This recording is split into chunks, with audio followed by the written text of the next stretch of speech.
Allô tout le monde! Hello, hello! Contente de vous voir. Allô tout le monde! Bon live, bon midi. Je suis contente de vous voir. Je vais mettre le lien de la vidéo live dans la conversation qui a été créée. Je sais qu'il y en avait qui attendaient le lien. Donc, j'espère que vous passez une belle journée. Contente de vous voir. Je vais juste m'assurer que je vous vois en même temps, comme d'habitude.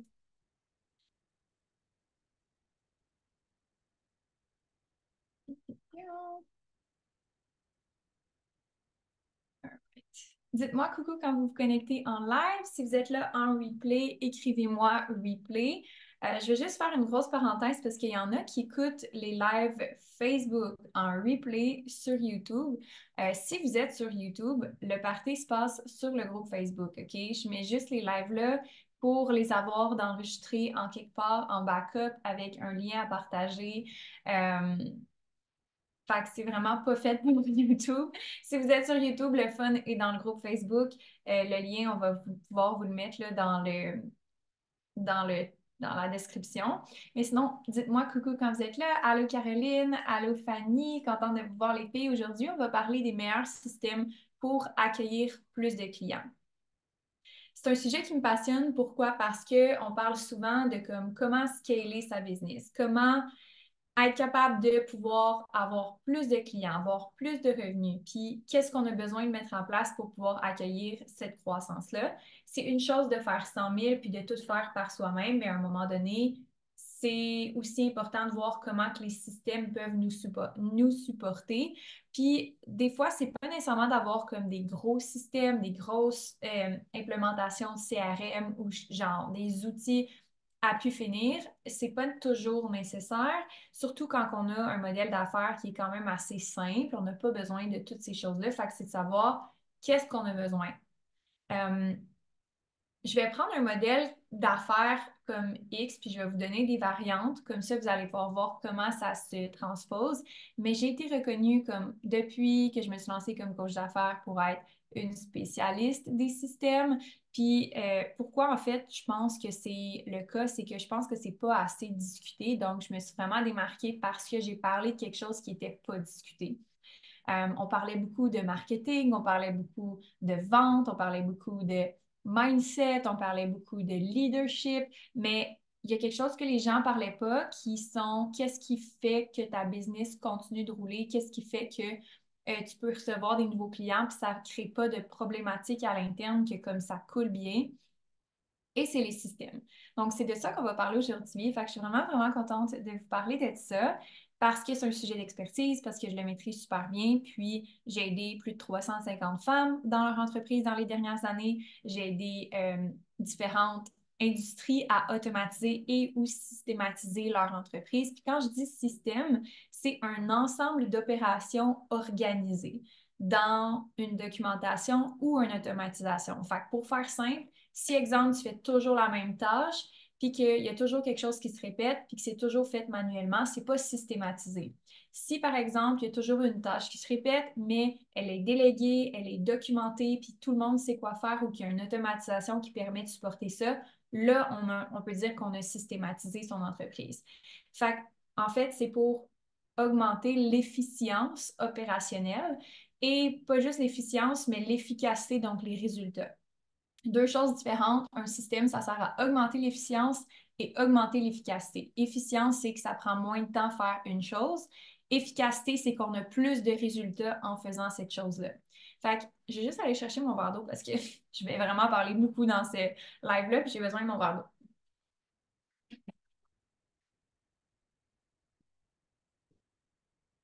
All right.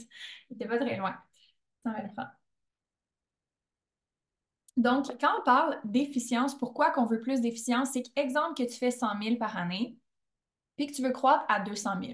Tu ne veux pas te retrouver à la fin de l'année, en 2000, mettons qu'on est en 2023, puis doubler ton chiffre d'affaires en 2024, mais faire autant de profit, right? Donc, on ne veut pas juste augmenter les revenus avec des meilleurs systèmes, on veut aussi s'assurer qu'on ne perd pas de la profitabilité.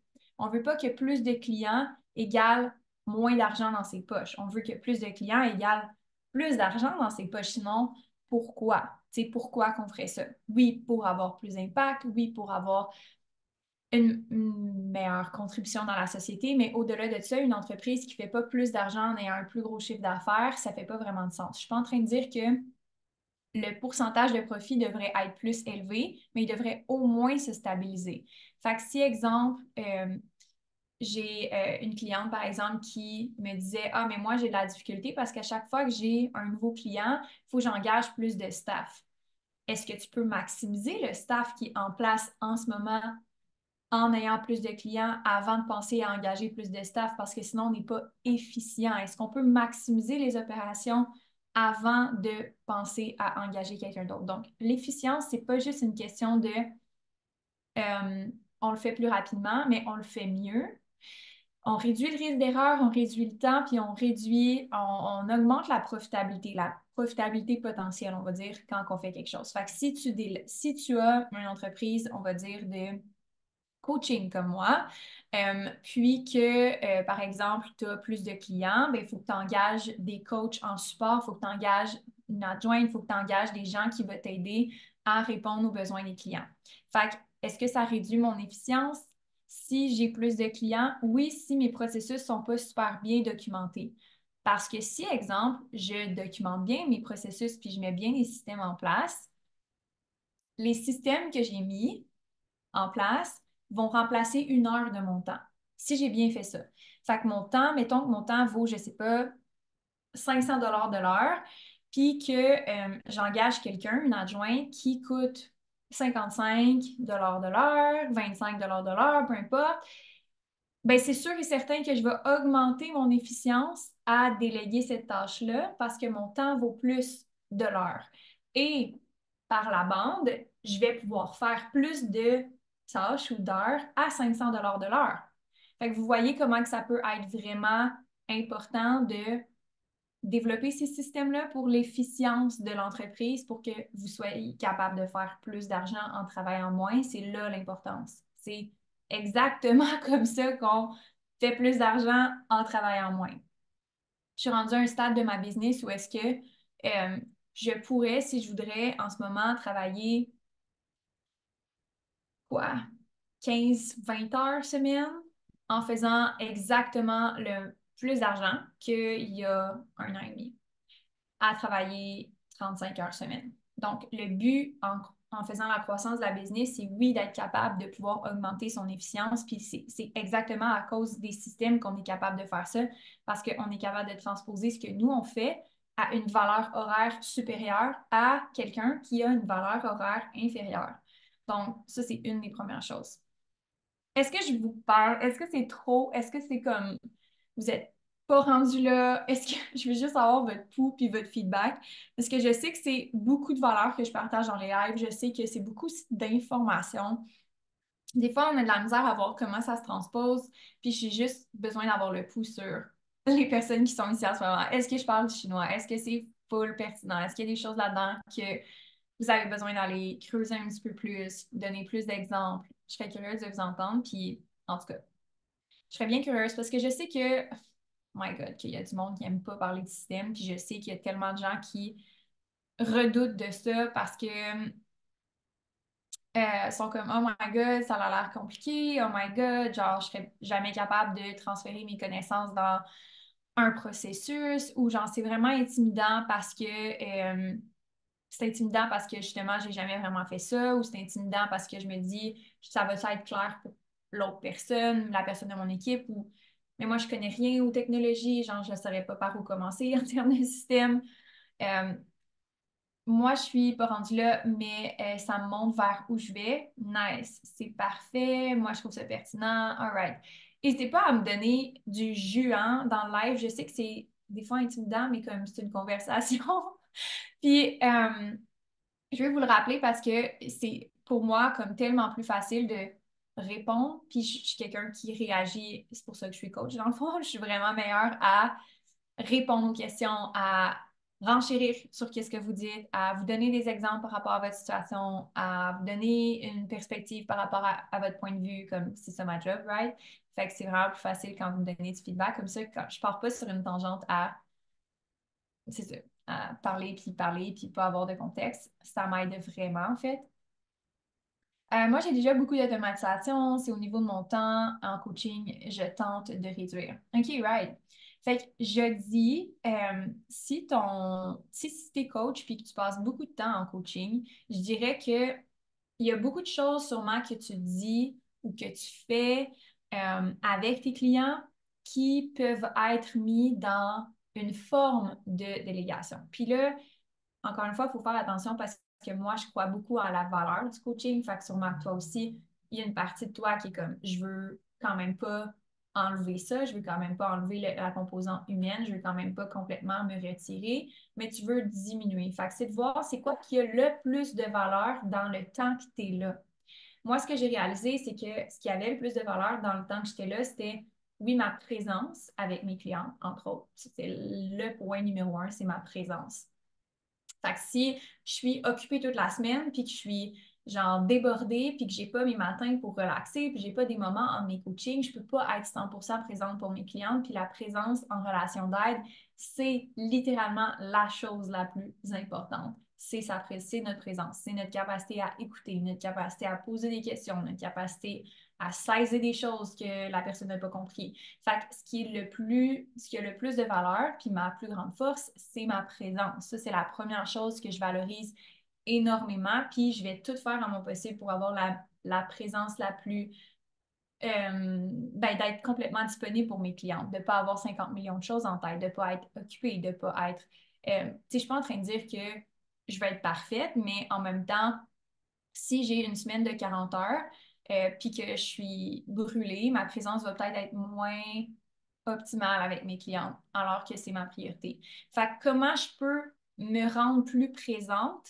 Ben, par exemple, il y a certaines choses que j'ai réalisées pardon, il y a certaines choses que j'ai réalisées qui m'enlevaient de ma présence. Donc, quand que j'étais en coaching, genre envoyer un document à une cliente ou un exercice à faire à une cliente, ça m'enlevait de ma présence parce que j'avais comme ces tâches-là à faire après le coaching qui étaient quand même qui étaient plus prenantes pour moi, on va dire ça comme ça. Puis, j'étais capable de le faire, mais ça m'enlevait de ma présence. Ça, c'est une des choses que j'ai commencé à déléguer. Fait que, tu sais, comment que je peux avoir du support pour ça, comment je peux avoir un adjoint pour ça, comment je peux avoir des gens qui m'entourent autour de c'est quoi qui a le plus de valeur dans ce que je fais.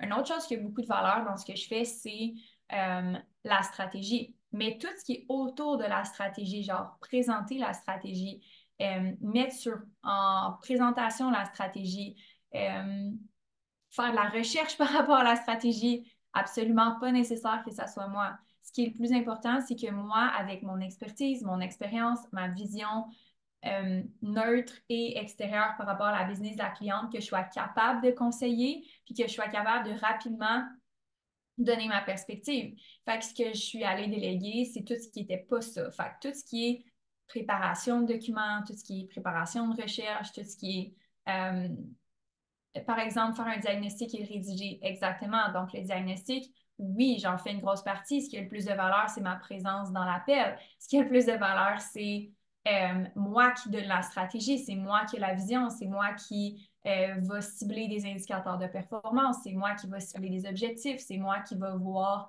les points stratégiques puis les actions spécifiquement à mettre en place. Mais est-ce que c'est moi qui ai besoin de aller chercher des informations puis des ressources complémentaires? Non, une fois que la personne a mes informations, est capable de, avec un processus documenté, aller rédiger ça pour moi, de moi le réviser. Une fois que le plus gros est rédigé, je peux juste repasser par-dessus, puis là, mon temps est beaucoup plus... il y a beaucoup plus de valeur à ce moment-là que moi prendre le temps de rédiger carrément mot pour mot la stratégie. Donc, c'est sûr et certain, c'est de voir c'est où est-ce que ton temps a le plus de valeur, a le plus d'impact, mais puis de voir comment tu peux te faire supporter par ça. Fait que ça, c'est un des exemples que j'ai dit qui est super bon parce que en coaching, notre force, je pense vraiment, c'est la présence avec nos clients, dans mon cas, puis notre expertise qui est le plus important. Fait que est-ce qu'on est capable peut-être de même documenter un peu notre expertise. J'ai beaucoup de modules de formation dans ma plateforme. J'ai comme 145 modules, j'ai des templates. J'ai documenté mon expertise pour que mes clients puissent juste prendre ce que j'ai à leur offrir.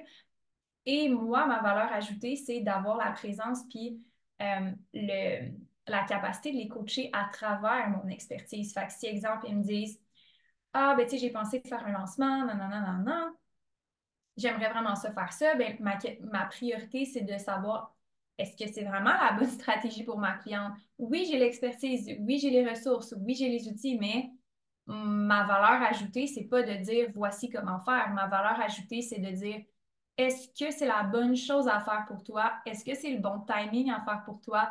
Comment on adapte cette stratégie-là pour toi? Et là, ma valeur est beaucoup plus grande que juste partager l'expertise. Fait que même moi, je me suis retirée de certaines tâches ou de certains rôles ou de certaines choses par rapport à ma relation avec mes clientes en documentant puis en répondant à des questions à travers le temps. Donc, dans les modules de formation. Fait un des exemples en formation, c'est que justement, tu vas pouvoir non seulement former ton staff, mais aussi former tes clients dans un certain sens. S'il y a des choses que tu répètes, ça n'a pas de valeur que tu le répètes à l'infini, quoique il y a une valeur à répéter à un client, comme si un client ne comprend pas ou une cliente ne comprend pas un concept, il y a une valeur à l'expliquer de différentes façons, puis dans différents contextes, puis la questionner par rapport à cette situation-là. Et en même temps, la notion de base, j'ai pas besoin de l'expliquer à l'infini. Je peux le documenter, le mettre dans un processus, puis la cliente va le voir, va regarder la vidéo, va faire l'exercice, va faire le template et elle va pouvoir apprendre mon expertise sans que ça soit mon temps qui soit relié à ça. Donc, définitivement, je dis, je pense que ça, c'est vraiment une valeur ajoutée. Quand on veut avoir plus de clients, il faut se faire supporter par des systèmes. Puis c'est pour ça que j'y crois autant. Puis c'est pour ça que mes clients ont des résultats incroyables. C'est pas juste parce qu'on focus sur les ventes puis le marketing, puis que ils font juste plus de marketing. Non, ben, même s'ils faisaient plus de marketing, ils ne pourraient pas supporter plus de clients si ces systèmes-là ne sont pas mis en place.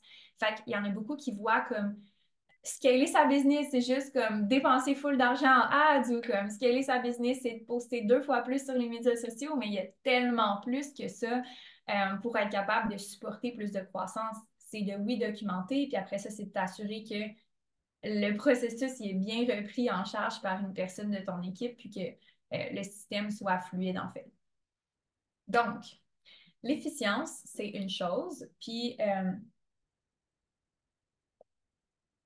maximiser son temps, ça fait partie de l'efficience, mais il y a aussi des systèmes qui aident à pas juste l'efficience, mais l'efficacité pure et dure. J'ai encore un petit problème technique. En face. Voilà. Il y a aussi un concept d'efficacité. Puis l'efficacité d'un système va donner des résultats. Par exemple, je sais que si je reçois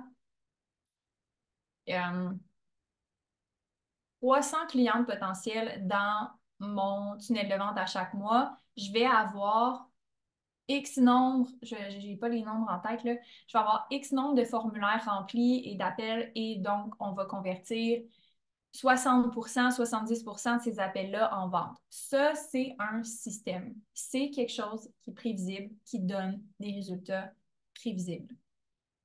Et donc, il y en a beaucoup qui sont comme comment je fais pour avoir une croissance prévisible? Tu as besoin d'un certain système à un moment donné.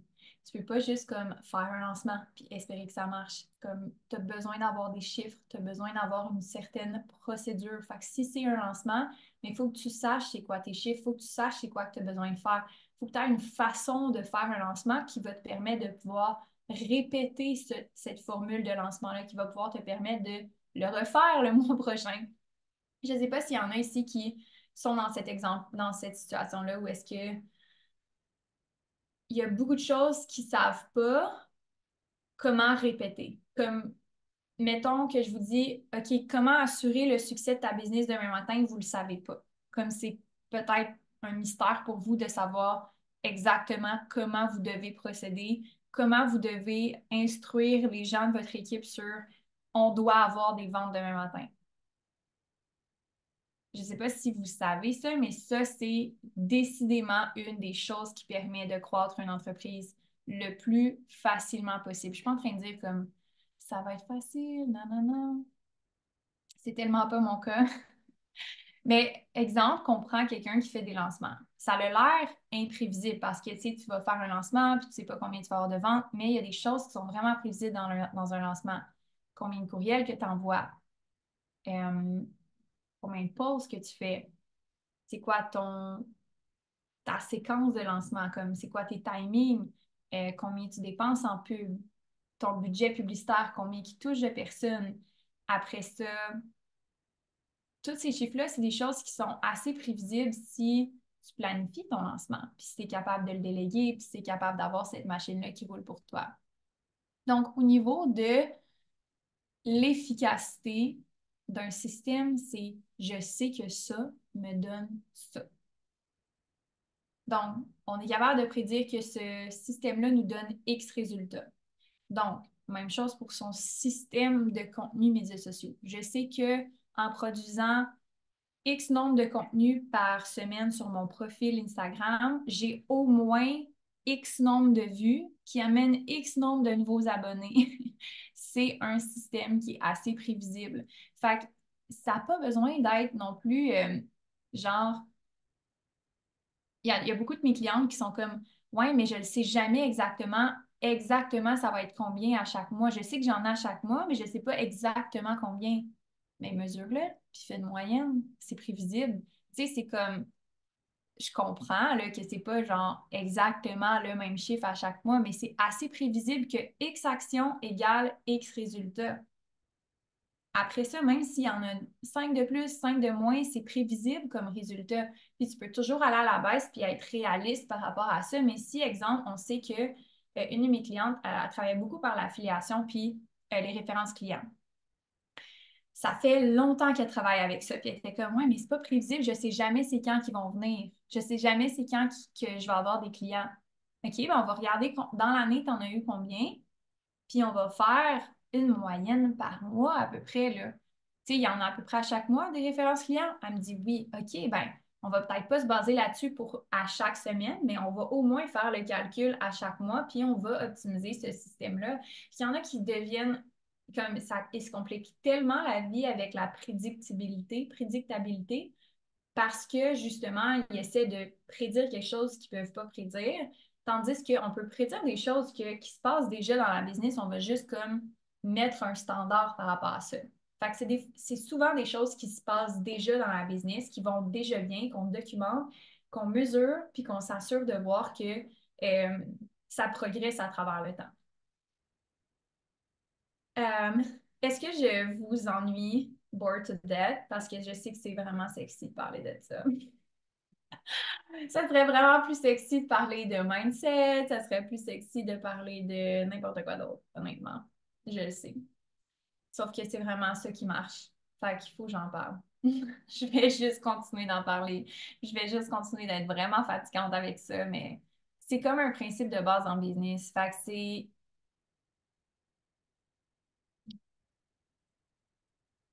c'est difficile à comprendre pour un entrepreneur qui est créatif qu'elle peut documenter cette créativité-là. C'est difficile pour un entrepreneur qui a été habitué à créer au fur et à mesure, faire des pauses quand ça y tente, aller dans une direction, puis juste comme changer de direction le lendemain. C'est difficile de comme c'est full sexy, c'est vraiment pertinent. Bon, en tout cas, c'est pertinent pour certaines personnes, on va dire ça comme ça. Mais c'est tellement facile d'aller là, puis c'est tellement facile de faire comme ah, mais tu sais, c'est pas, ça tue ma créativité, ça tue mon flow, non, non, non. Mais la réalité, c'est que les meilleurs business, c'est les business les plus prévisibles et boring. C'est ça la vraie vérité. Comme les meilleurs business, c'est les business qui sont les plus boring. Pas en termes de, genre, le marketing est boring, pas en termes de le service est boring, rien de l'entreprise est boring, mais le day-to-day, le comment on fait les choses, c'est toujours la même affaire. C'est boring, c'est répétitif, c'est voici ça, ça donne ça comme résultat. Pourquoi que ça marche? Parce que justement, c'est prévisible. On n'a pas besoin de reformer du staff à chaque fois qu'on change quelque chose. On n'a pas besoin de refaire les processus à chaque fois qu'on change quelque chose. On n'a pas besoin. Fait que les opérations, c'est supposé être boring, comme c'est l'objectif que ça le soit. Puis il y a beaucoup de clientes qui viennent d'un endroit où est-ce qu'elles étaient tout le temps dans le chaos, qu'elles étaient tout le temps dans les rushs dernière minute, à se baser sur leur inspiration, puis leur énergie du moment, puis à être connectées à leur intuition. Puis je suis comme, oh my God, tu te compliques tellement la vie, comme c'est pas nécessaire que ça soit aussi compliqué que ça. Euh, D'avoir vraiment un processus qui est documenté. Tu sais exactement c'est quoi qu'il y a à faire à chaque lancement, tu le délègues, c'est répétitif, c'est à tous les mois, c'est tous les 3 mois, c'est à toutes les années, etc. Oui, c'est sûr et certain que, par exemple, un lancement, ça va demander un petit peu plus d'adaptation en fonction de la stratégie du lancement. Ceci étant dit, il y a plein de choses qui se répètent là-dedans. Ça n'a pas besoin d'être comme de réinventer on n'a pas besoin de réinventer la roue à chaque fois. Puis, il y a une des choses que je trouve vraiment importante de mentionner là-dedans, qui vient juste de me popper, c'est pas parce que tes opérations sont boring, qui sont toujours les mêmes, ça, c'est un cycle qui est toujours le même, que ton marketing et ton offre doit toujours être le même. Moi, j'ai tellement évolué dans mon marketing depuis les 4 dernières années, puis aussi au niveau de mes programmes, ça a tellement évolué, puis c'est loin d'être boring, on l'améliore toujours, on est toujours en train de le perfectionner, puis mon énergie, puis ma créativité s'en va là-dedans versus toujours réinventer mes processus, tu sais. C'est ce qui fait que j'ai une base sur laquelle me reposer, qu'on fait plusieurs centaines de milliers de dollars annuellement, qu'on a généré plus de 2 millions de dollars de ventes. Pour ça, c'est parce qu'il y a une stabilité, c'est qu'il y a quelque chose de solide sur lequel on se repose. Puis, je suis pas en train de me demander à chaque mois, ah, qu'est-ce qu'il faut que je fasse? Puis mon équipe est pas en train de se demander à chaque mois, mais là, c'est quoi qu'il faut que je fasse? Non, ils savent c'est quoi qu'ils ont à faire. Puis c'est quelque chose qu'on a répété, répété, répété, amélioré, amélioré, répété, répété, amélioré. Fait que c'est vraiment là qu'on scale une business, c'est qu'on réplique toujours la même affaire, mais on le fait mieux à chaque fois. Puis je pense que c'est ce shiny object syndrome-là de tout le temps faire quelque chose de plus, tout le temps faire quelque chose de différent, ajouter quelque chose, absolument pas nécessaire pour croître une business. En fait, plutôt l'inverse. Souvent, pour pouvoir être capable de scaler, pour être capable d'accueillir plus de clients, on doit enlever des choses pour simplifier, puis solidifier ce qui est déjà là. Puis je sais que c'est pas quelque chose qui est facile parce que ça demande beaucoup de focus. Puis j'avais cette conversation-là avec une cliente hier. Elle me disait quelque chose comme, si elle me disait, ouais, euh, j'ai l'impression qu'il faut tout le temps que j'en fasse plus pour attirer plus de clients. Est-ce que vous avez déjà, est-ce que vous avez déjà senti que vous devez toujours en offrir plus pour attirer plus de clients? Elle offre des services, puis elle est comme, là, je veux ajouter un autre service. Comme ça, je vais attirer cette clientèle-là, où mes clients vont vouloir revenir. Fait que je vais ajouter ça, comme ça va faire en sorte que je vais faire plus de ventes. Fait que logiquement, il y en a qui pensent que plus que j'en fais, plus que je vais vendre. Plus que j'en offre, plus que je vais vendre. Mais on réalise que finalement, c'est un cycle qui est vicieux parce que plus qu'on en ajoute, moins qu'on est focus. Fait que moins qu'on est focus, moins qu'on a de résultats sur chacune de ces choses-là, moins qu'on a de résultats, et le plus qu'on a envie d'en ajouter pour avoir plus de résultats.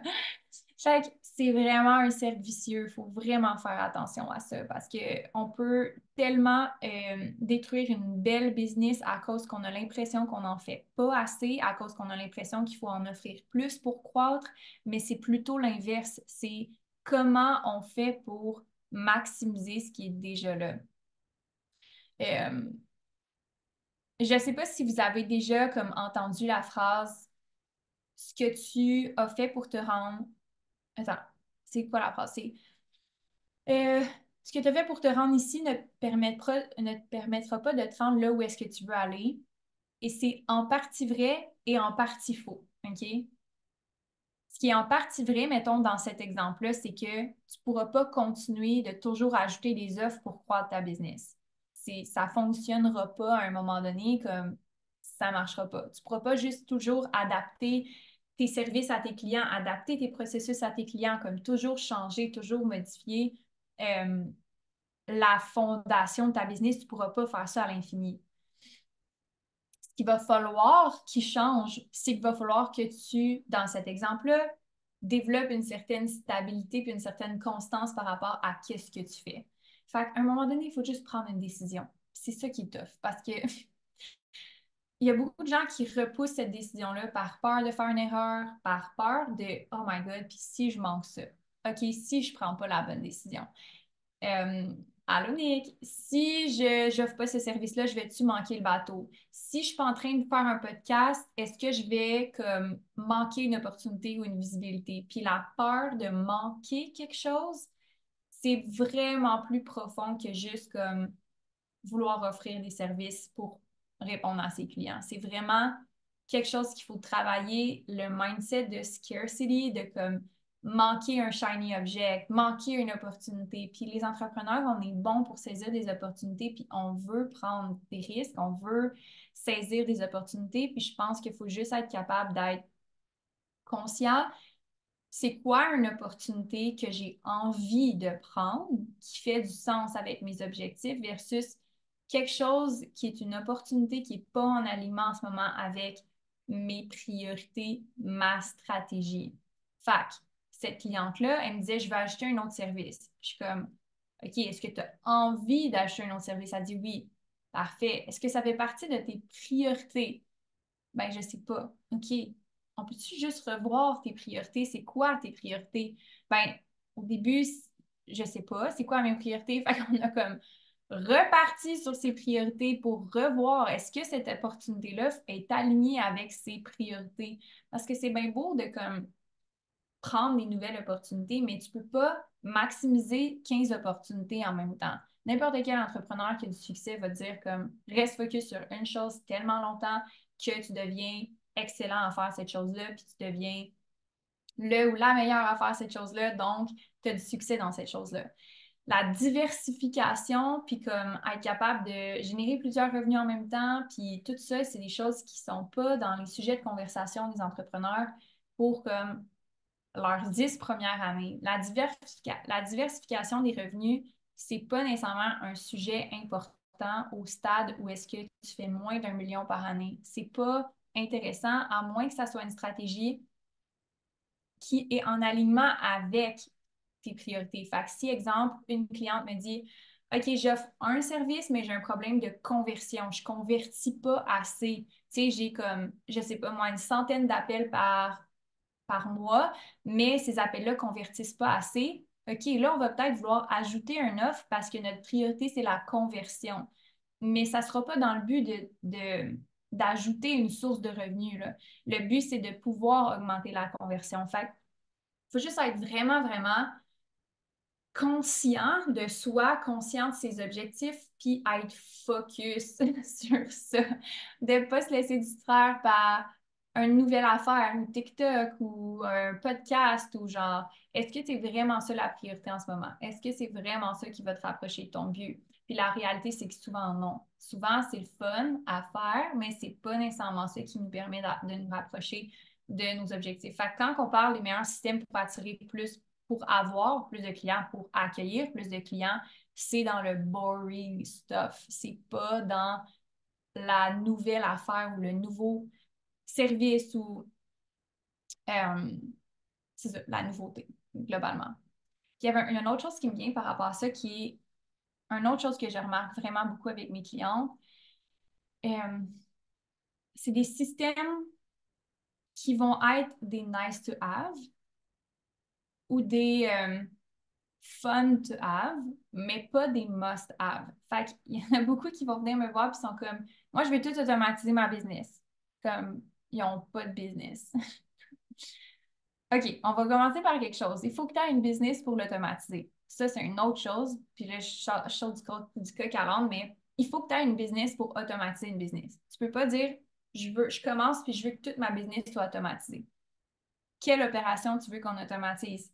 Quel résultat client tu veux qu'on automatise? Quelle vente tu veux qu'on automatise? De quoi tu parles? Comme moi, ça me fâche tellement, je vais le dire ouvertement, on ne peut pas automatiser une business qui n'existe pas. Ça n'existe pas. Ah, ça me frustre tellement. Puis je sais que c'est à cause que il y a du bro marketing qui disent comme lance ta business, puis en 30 jours, tu vas avoir toutes des ventes automatisées, puis c'est fou comment c'est n'importe quoi. C'est littéralement un scam. C'est littéralement n'importe quoi. Une autre chose que j'entends beaucoup, c'est comme ah, ben, t'as juste à créer ton cours en ligne, puis comme t'asseoir sur la plage, puis laisser les revenus rentrer. C'est complètement ridicule, OK? Cette idée-là, si vous êtes ici puis que vous croyez à ça, je veux défaire cette idée-là parce que c'est tellement dommageable, c'est tellement n'importe quoi. C'est absolument pas vrai. Personne ne peut faire ça. N'importe qui a eu du succès en affaires va vous dire que c'est un scam. C'est pas vrai. On peut pas faire ça. Puis pour automatiser une business, c'est totalement possible. Tout ce que je vous dis là, par rapport à pour automatiser une business, il faut que tu aies une business. On peut automatiser une business qui a des vraies opérations. On peut enlever plusieurs heures. Là. J'ai enlevé des fois 5 à 10 heures de mes clientes de leur horaire avec un bon système de gestion client, avec un tunnel de vente puis un adjoint. Mais il y avait déjà des ventes, il y avait déjà des opérations. Fait que mon point, c'est qu'on peut automatiser une business, mais si la business a déjà des opérations. Essayer d'automatiser une entreprise qui n'a pas d'opération ou qui n'a même pas encore eu comme une centaine de clients, ça ne vaut pas la peine parce qu'on ne sait pas qu'est-ce qu'on automatise, on ne sait pas qu'est-ce qu'on documente, on ne sait pas qu'est-ce qu'on veut qui se réplique parce qu'on n'a pas de formule qui marche. C'est surtout ça que je veux prendre le temps de mentionner. Puis, il y en a qui vont dire comme moi qui pensais être sur la plage cet été, oh shit. Well, I hate to break it to you, mais tu vas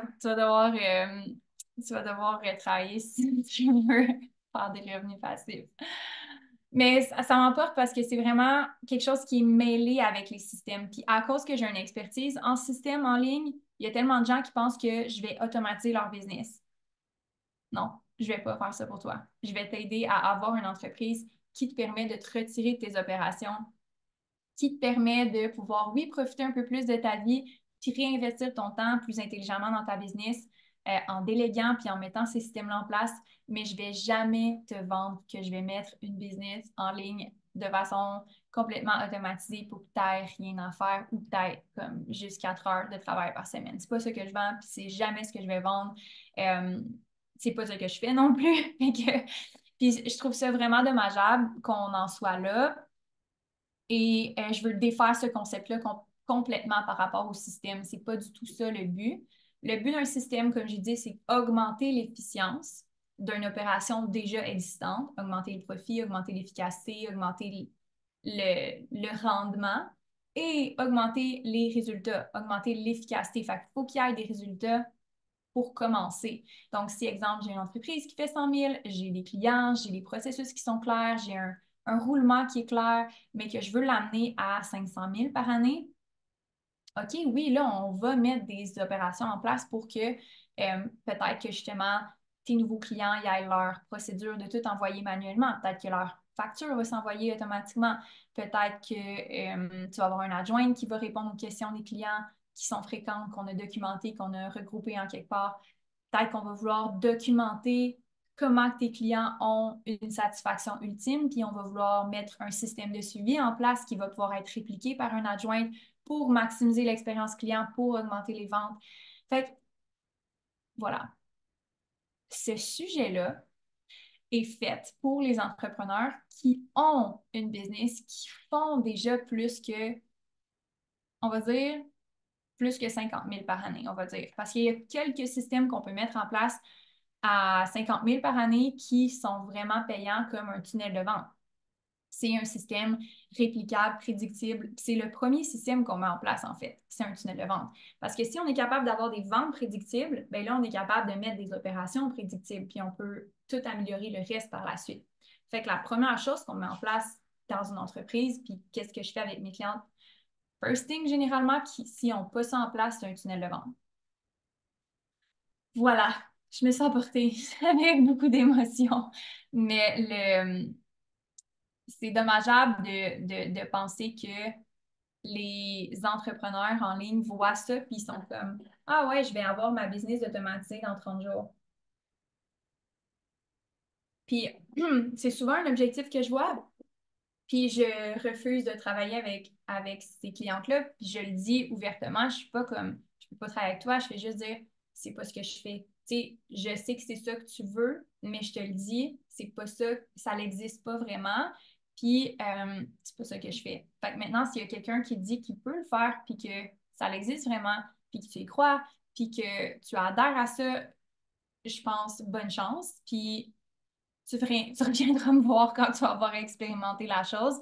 Mais par expérience, c'est pas du tout comme ça que ça se passe pour avoir aidé des centaines et des centaines d'entrepreneurs qui ont vécu ça avant de venir me voir. Ça se peut pas. Comme c'est pas quelque chose à laquelle vous devez aspirer. Euh, donc voilà. C'est ce que je voulais dire par rapport au système automatisé. C'est que c'est fait pour optimiser, c'est fait pour augmenter l'efficacité, les résultats, mais pas pour ne rien faire et pas pour te remplacer, puis pas pour ne pas avoir à gérer ta business. Ta business va avoir besoin que tu la gères, même si elle est répétitive, même si elle est boring, il va falloir que tu sois là pour que la business continue de bien opérer. Puis de toute façon, comme si tu veux, moi, ma philosophie, c'est que comme entrepreneur, il faut que tu aimes ce que tu fais. Il faut que tu aimes être dans ta business. Je pense que c'est pas nécessaire que tu souhaites tout faire les actions, comme c'est pas nécessaire d'aimer. C'est quand tu vas aider les kings. Nick, c'est encore le seul gars à ce jour sur le groupe, je crois. Maybe never. On sait pas. Peut-être un jour. Peut-être quand que je vais avoir ma famille puis que je vais vouloir, je sais pas, expandre mon impact, je vais aider des hommes. We'll see. Euh, Quels sont tes outils préférés? Je vais revenir sur ce que je disais avant-après. Mes outils préférés en termes de système, il y en a plusieurs, mais ça te prend en 2024 une plateforme de email marketing. Ça te prend une plateforme quelconque, que ce soit Klaviyo, que ce soit ConvertKit, que ce soit... Non, pas MailChimp. On oublie MailChimp. On le met dans la poubelle. On veut rien savoir de MailChimp. J'aime vraiment pas MailChimp. J'ai été ouverte et transparente avec MailChimp. Ils permettent pas des automatisations multiples et segmentées, puis c'est vraiment fatigant. Klaviyo, ActiveCampaign, MailerLite, c'est bon. Ouais, j'aime MailerLite. Euh, ConvertKit, Klaviyo, MailChimp, pas MailChimp, MailerLite, ça va. Euh, une bonne plateforme de email marketing. ActiveCampaign, ça prend ça. Parce que MailChimp. Je déteste MailChimp. J'ai une cliente qui est arrivée la semaine passée avec ça, puis j'étais comme, oh my God, tu veux-tu vraiment l'utiliser ou on peut changer? Comme, ah, mais là, j'ai tout monté dessus. Il y avait juste une page sur son MailChimp. Je dis, on peut refaire la page ailleurs parce que tu vas tellement te donner un mal de tête à essayer de faire fonctionner MailChimp sur le long terme, là. Non, non, non. Sinon, cette plateforme-là, email marketing, il faut que tu aies du trafic qui t'appartienne, OK? On l'a vécu avec le bug, comme le grand bug de mardi, là, tout a été shut down, Facebook, Instagram. Fait que si Facebook et Instagram meurent demain matin, ce qui est peu probable d'arriver, là, mais tu dois avoir des adresses courriels. Tu dois, comme business, tu n'es pas influenceur, tu dois, comme business, avoir les adresses courriels de tes clients ou les numéros de tes clients ou une forme de documentation en quelque part que tu peux rejoindre les gens quand tu veux. C'est full important. C'est vraiment, vraiment là où est-ce qu'il y a beaucoup d'entrepreneurs qui négligent ça parce qu'ils ont des plateformes, mais c'est vraiment sur ça que sur le long terme, tu vas pouvoir monétiser ton entreprise parce que c'est du trafic qui t'appartient, que tu n'as pas besoin de repayer ou de refaire du contenu pour les targeter. Fait que ça, c'est important. Ça bâtit, ça nurture ta communauté aussi. Fait que, puis il y a plein d'automatisations qu'on peut faire avec une plateforme de email marketing, comme des automatisations d'envoi de courriel avec des clients, comme des automatisations de tunnels de vente, etc. Ça te prend un CRM. une forme de CRM. Un CRM, c'est un Customer Relationship Management. Ça te prend une forme de suivi avec tes clients ou tes clients potentiels. Puis, j'ai des clientes qui utilisent Excel, OK? Mais ça te prend quelque chose. Ça te prend un genre de système qui fait en sorte que quand tu as des nouvelles demandes de clients, tu les mets en quelque part où ça se met là automatiquement.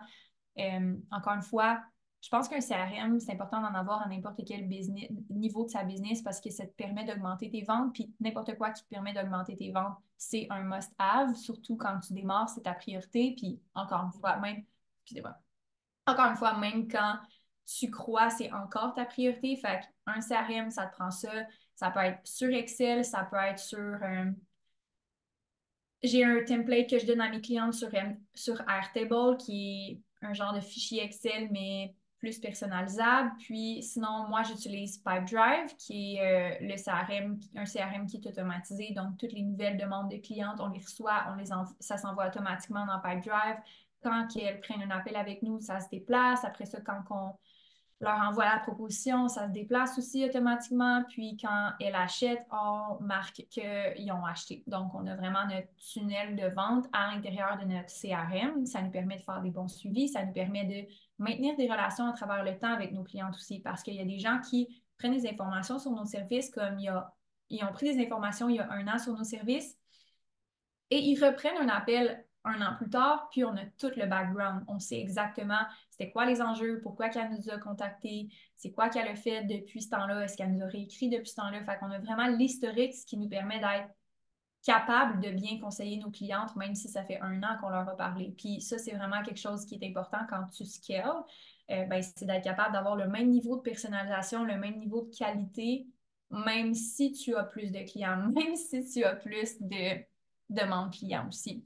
Fait un autre logiciel à voir ou système outil, c'est un CRM, ça peut être sur un fichier Excel, honnêtement. Si tu as comme le nom de la personne, le courriel, le numéro de téléphone, puis les notes, c'est vraiment correct. Tu peux créer ton propre petit système si tu n'as pas beaucoup de demandes clients.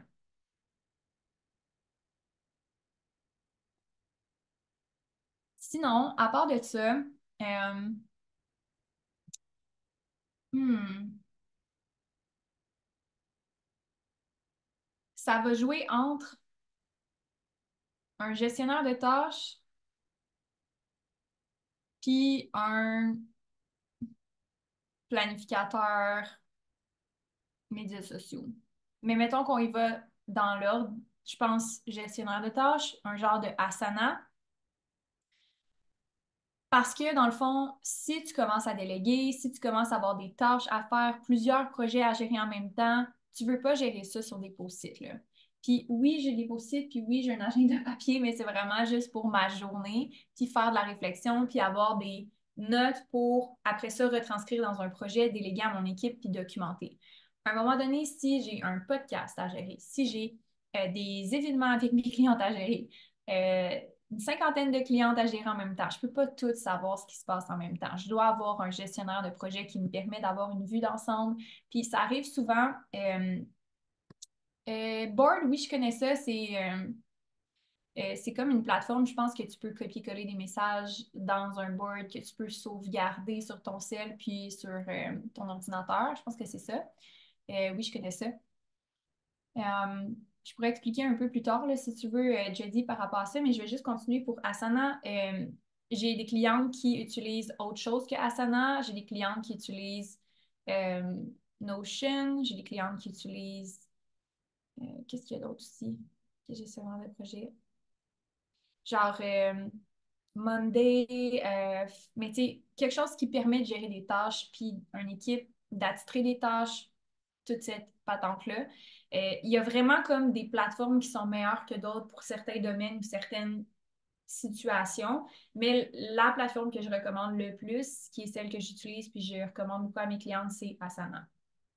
C'est assez simple d'utilisation, c'est des tâches, c'est attitré à des gens, il y a des descriptions, il y a un système de communication aussi à utiliser à l'intérieur de Asana. Fait que quand il y a une tâche qui est à mettre à jour, ben, il y a une communication qui est faite parce que c'est une chose de déléguer, mais il faut qu'il y ait une communication par rapport aux tâches.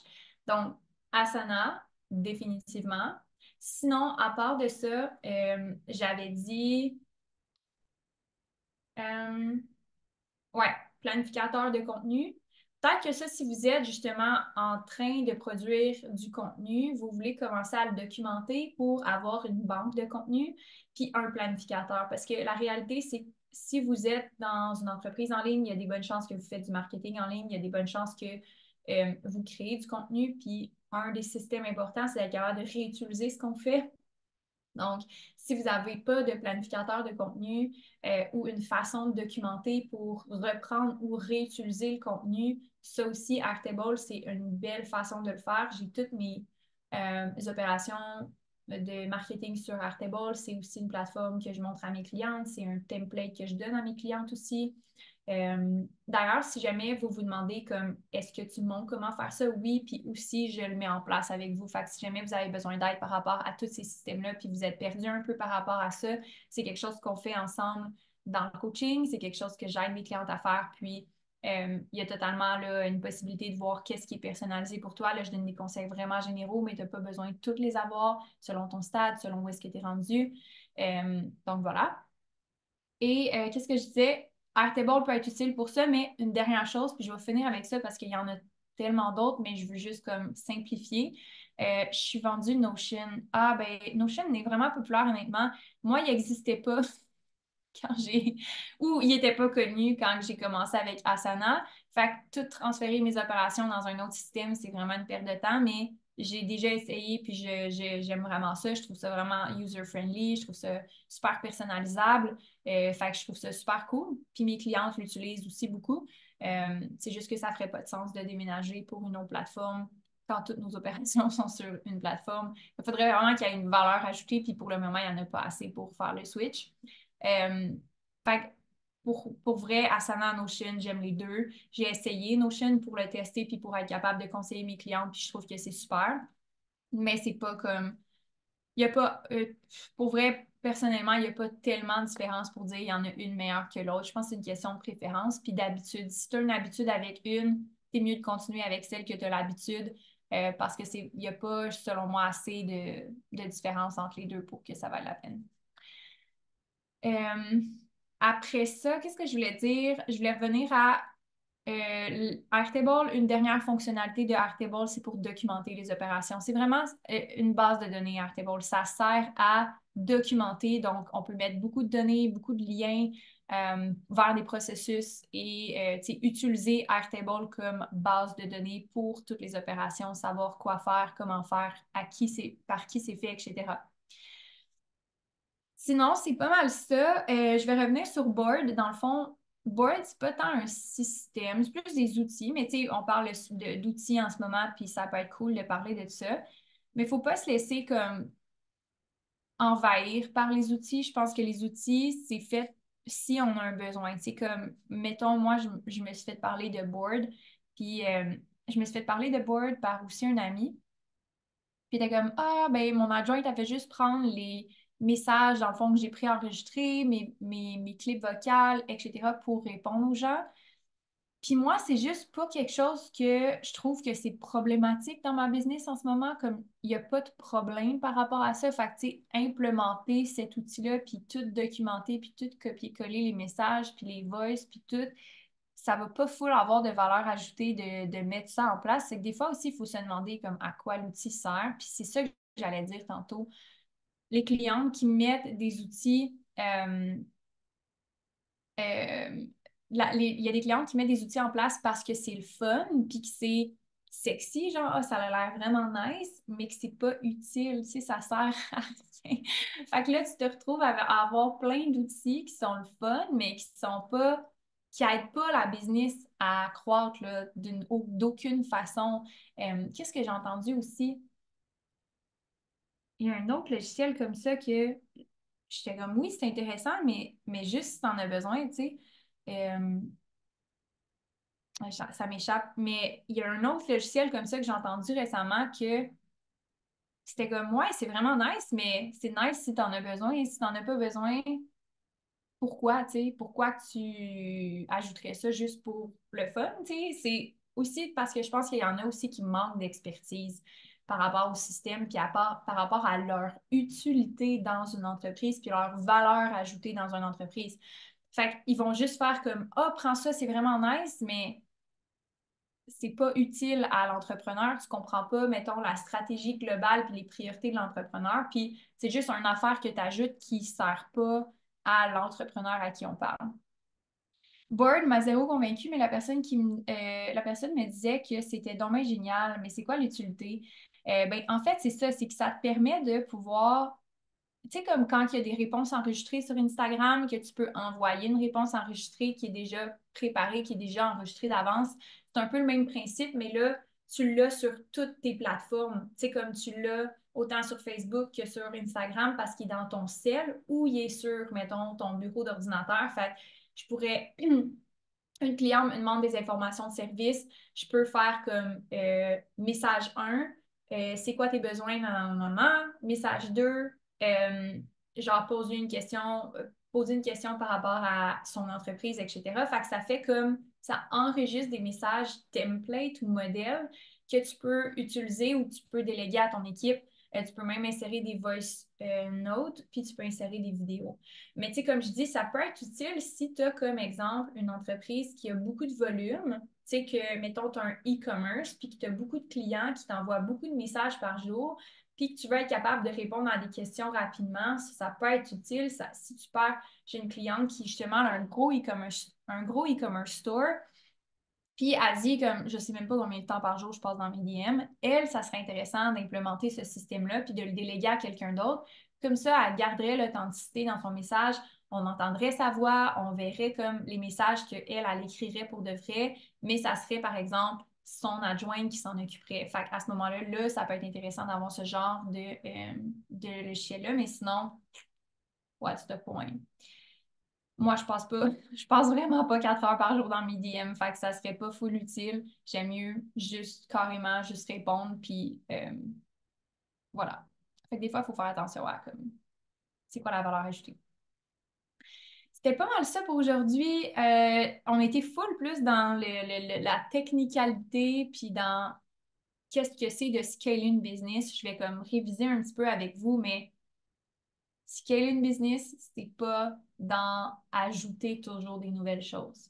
C'est de répéter les choses qui marchent encore et encore, puis de le documenter, puis de l'optimiser. Fait que si on fait un lancement, ben, puis que la phase de lancer les courriels n'a pas bien été, bien, on l'optimise pour la fois d'après.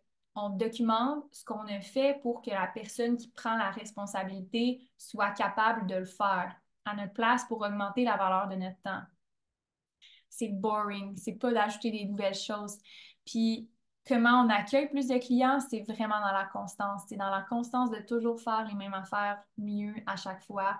Le service, le delivery, comme l'expérience client, le marketing, comment qu'on le fait tout le temps de façon constante, mais tout le temps mieux. Tu sais, mes lives, ils ont évolué ici depuis comme 2 ans, là, tu sais, j'en faisais pas autant, mais j'en ai rajouté parce que justement, on savait que c'était quelque chose qui aidait vraiment les ventes. On savait que c'était quelque chose qui aidait vraiment aussi à développer une connexion avec notre audience sur le long terme, puis développer cette communauté-là, d'être là en live, ça a vraiment contribué à beaucoup de clientes qui font juste comme nous suivre pendant plusieurs semaines, puis nous écrire, puis finalement faire Hey, ce live-là m'a tellement aidé, ce live-là m'a tellement comme aider à croître mon entreprise à travers les lives que j'écoutais. Puis là, je suis vraiment prête à travailler avec toi. Puis j'ai vraiment développé cette confiance-là. Fait que de savoir qu'on fait des choses de façon constante, puis qu'on les améliore, puis qu'on ajoute par-dessus ça, mais qu'on ne fait pas comme toujours ajouter des choses, ben c'est vraiment comme ça qu'on scale.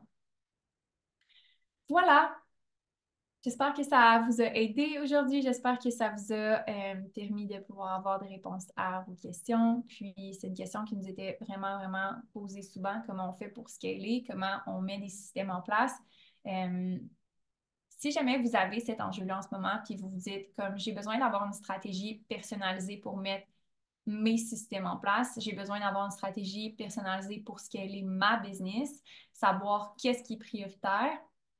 Le diagnostic d'entreprise que j'offre est exactement fait pour ça. Je sais qu'il y en a qui en ont parlé en ce moment. C'est une offre que j'ai lancée, ça fait quand même plusieurs mois. c'est une offre qui me permettait d'encore plus personnaliser le programme d'accompagnement sur 6 mois avec mes clientes parce que je l'ai expliqué plusieurs fois, mais ça me permet de pouvoir faire un portrait de ta business actuelle, puis de pouvoir identifier c'est quoi les priorités pour toi actuellement, c'est quoi qui va avoir le plus d'impact dans la croissance. Ensuite, ben, le diagnostic il est fait d'une façon où est-ce qu'il y a 4 parties. La première partie, c'est un aperçu de ton industrie. Fait que tu des choses qu'on doit savoir par rapport à ton industrie, à ton marché, si tu es en coaching, si tu es en e-commerce, si tu es en relation d'aide, comme qu'est-ce qu'on doit savoir par rapport à ton industrie, c'est quoi les tendances, puis surtout comment tu peux t'adapter à ces tendances-là. Fait que ça, c'est la première partie. Puis il y a une autre partie dans la première partie qui est un résumé d'une rencontre qu'on a ensemble pour explorer justement les faiblesses de ton entreprise, qu'est-ce qui retient la croissance, puis les opportunités, où est-ce qu'on pourrait miser encore plus. Puis il y a un résumé de tout ça. On ressort les chiffres les plus importants. Ensuite, la deuxième partie du diagnostic, c'est la stratégie. Donc, on fixe des objectifs, on fixe il y a comme 4 points qu'on relève qu'il faut adresser, 3 objectifs à se fixer avec des indicateurs de performance. Donc, par exemple, nombre de clients potentiels ou par exemple, nombre de clics sur la page ou temps réduit à l'horaire de l'entrepreneur. Il y en a tellement plein qu'on peut se fixer selon les objectifs, selon les priorités. Et la dernière partie du diagnostic, c'est le, en fait, le plan d'action. Fait que le plan d'action, c'est mois par mois, pendant 6 mois, les actions à prioriser, les discussions à avoir. Fait que ça ressemble à mois 1, actions à prioriser, planifier le lancement, écouter des vidéos par rapport à la stratégie de lancement, comme vraiment des bullet points sur les actions à prioriser, puis des bullet points sur les discussions à avoir avec ta coach pour être capable de pouvoir mettre en place ce plan d'action-là. Le plan d'action en soi est complet. Tu peux repartir avec, le mettre en place de façon autonome. C'est assez complet pour ça.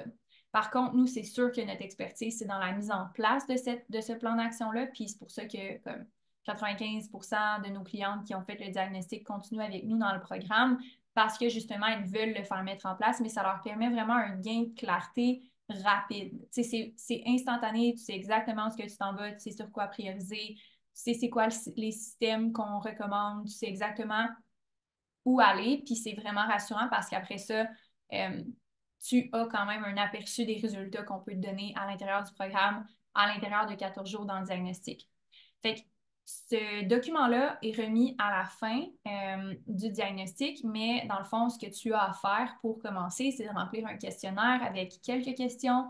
On a une rencontre de 1 heure ensemble. La rencontre, c'est un coaching, carrément. Fait qu'on passe à travers toutes les questions du questionnaire, on valide les priorités, puis moi, je repars avec ces informations-là pour écrire ton diagnostic.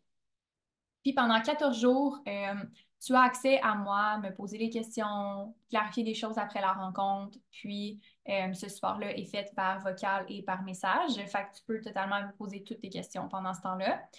Et on a également, pour vrai, la valeur de cette offre-là vaut plus que qu'est-ce que ça coûte. Vous avez aussi accès à toute la bibliothèque de formation MQ Consultation qui est accessible seulement pour mes clientes habituellement. Il y a plus de 145 modules de formation, des templates, des fichiers à télécharger. Il y a tellement d'informations. Puis la beauté, c'est que tu as accès dès que tu achètes. Fait que tu as accès à toute ma bibliothèque, entre autres sur les systèmes. Je ne vais pas m'éterniser sur tout ce qu'il y a dans la formation parce qu'il y en a tellement de stock. On parle de vente, on parle de marketing, on parle de système automatisé, on parle de système de back-end, on parle de standardiser ses opérations, on parle de lancement, on parle de délégation, on parle de médias sociaux, on parle de tunnel de vente, on parle de publicité, name it. Tout ce que tu as besoin pour réussir à croître ton entreprise en ligne, c'est dans ma formation. Puis tu as accès à toute cette bibliothèque-là dès que tu commences le diagnostic pendant 14 jours. Fait en plus d'avoir le diagnostic, en plus d'avoir la rencontre, tu as accès à plein d'informations puis plein d'outils que tu vas pouvoir utiliser dans ta business pour le maximiser. Ça, c'est une offre qui te permet également d'avoir un crédit quand tu commences à travailler avec nous. Donc, on donne la valeur du diagnostic en crédit sur le programme. Et donc, c'est vraiment, vraiment un offre qui est no-brainer. C'est la meilleure offre que j'ai offerte ever chez MQ Consultation parce qu'en plus, ça te permet pas, ça te permet de tester un peu comment je fonctionne, ça te permet de gagner de la clarté. Les clients me disent comme j'ai vraiment tout de suite eu confiance, j'ai tout de suite gagné de la clarté, j'ai tout de suite senti que je t'ai compris, j'ai tout de suite senti que c'était exactement la bonne stratégie pour moi. Ça faisait longtemps que j'avais pas eu cette clarté-là. Fait que c'est vraiment un gros regard externe sur ta business de quelqu'un qui a toute l'expérience et l'expertise que j'ai. C'est peu d'engagement, puis c'est littéralement l'offre que tu veux absolument acheter. Puis pourquoi que je te dis ça, c'est que j'y crois à 150 J'ai vu tous les résultats qu'on a eus avec les clientes dans les derniers mois par rapport à cette offre-là. Puis c'est juste la meilleure offre que j'ai faite jusqu'à maintenant. Euh, c'est sûr que le programme est incroyable, mais c'est vraiment, ça bonifie le programme, ça bonifie tout ce qu'on fait en plus. Donc, si jamais tu es rendu à cette étape-là, que tu veux scaler, que tu veux mettre les systèmes en place, que tu veux ta stratégie, que tu es prête, puis que tu sais exactement que là, c'est le temps de demander de l'aide parce que tu bloques, puis que tu es comme, je n'ai pas l'expérience, je n'ai pas l'expertise, je n'ai pas la vision externe, laisse-moi t'aider. Pour vrai, le diagnostic, c'est littéralement la meilleure chose que tu peux pas faire, la meilleure décision que tu peux pas prendre. C'est une étape qui ne demande pas beaucoup d'engagement. Tu peux même prendre un plan de paiement. Le diagnostic s'offre en 4 versements si tu préfères. Il n'y a aucune obligation de continuer après. Je veux juste te montrer qu'est-ce qu'on peut faire ensemble, puis je veux te donner confiance, puis je veux que tu sentes que c'est accessible, puis je veux que tu sentes que c'est possible pour toi d'avoir cette croissance-là avec des vrais conseils, avec un vrai plan d'action, pas de fluff. C'est directement ce que tu as besoin, droit au but, puis voilà. Fait que si tu te demandais où est-ce que tu te situais par rapport à tout ça puis que tu avais besoin d'aide, c'est un plaisir de pouvoir t'accompagner là-dedans. Tout ce que tu as à faire, c'est de m'écrire carrément, de prendre un appel avec nous, puis de réserver le diagnostic pour qu'on puisse commencer à travailler ensemble. C'est la première étape de toute façon pour qu'on travaille ensemble. Donc, voilà, merci d'avoir été là tout le monde. Merci de participer au live du vendredi. J'étais vraiment contente de vous avoir avec moi. Je vais vous souhaiter un super beau week-end. Puis la semaine prochaine, j'ai une invitée avec moi qui va venir parler je vais vous garder la surprise. J'ai un invité avec moi la semaine prochaine, une employée de mon équipe, une team member qui va venir avec moi pour parler de business, mais je garde le sujet pour la semaine prochaine. Vous allez avoir l'annonce dans les courriels de toute façon. Et je vous souhaite un magnifique week-end. Bye tout le monde!